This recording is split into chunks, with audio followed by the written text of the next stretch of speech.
stock markets are softer across the board here in Europe this morning. The UK's FTSE 100 index and the Euro Stoxx 50 index are both trading below flatline, while in the currency space the euro has slipped from that 134 level. It is trading around 133 at the moment. And in the peripheral bond markets, both Spanish and Italian bond yields are spiking a little higher on renewed concerns about the Eurozone economy. Good morning, I'm Ishaq, Siddiqi, and welcome to another Daily Market Bite.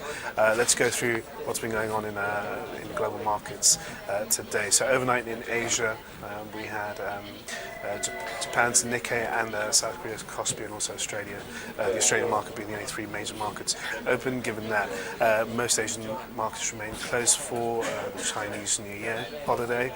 They'll be back in full force tomorrow, but for now it's only really been Asia and it's only really been Japan and Korea that have been making some of the headlines.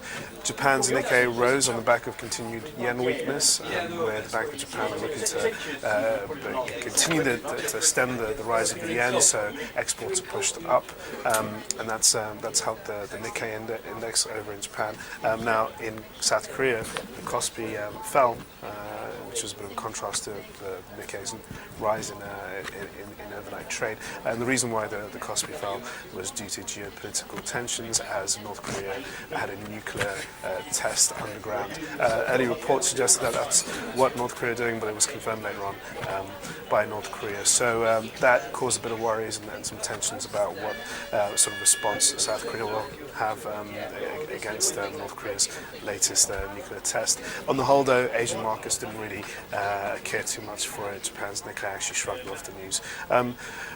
And going into the European session, it was something that investors read about and took on board, but again, nothing really to fundamentally impact the way we're trading here in Europe this morning. Most of our news has been driven by by Moody's investor service, actually putting a bit of a warning out there on developed economies. They reckon that countries like the UK, US, Germany, and Switzerland, all major developed countries, in 2013 are going to see some sort of slowdown from their earlier prediction, and that's hitting sentiment at the moment, and it's keeping investors on the sidelines before building any gains. At the same time, there's not really much out on the economic front. We've had some UK data which is pretty much as expected, in line with expectations on the CPI front and on the PPI front.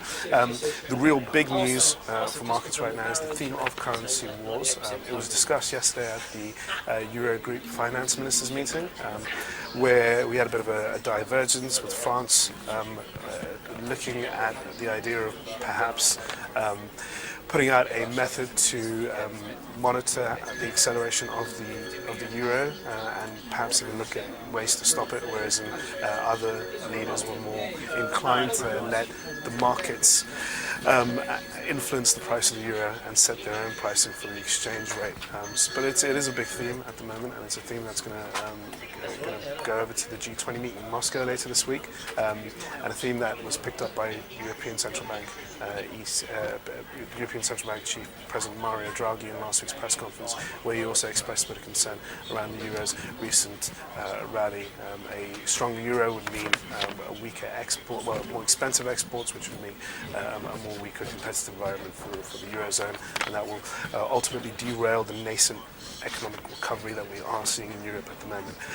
So going into today's session, the big focus now is that given that we don't have any major economic data out from the rest of the European region, and at the same time from the US later on today, the big focus will be on the second round of talks by European leaders in Brussels, and this time I think markets are looking for more clues on the recent bailout for Cyprus and how that's going to affect its close neighbour Greece and other peripheral nations.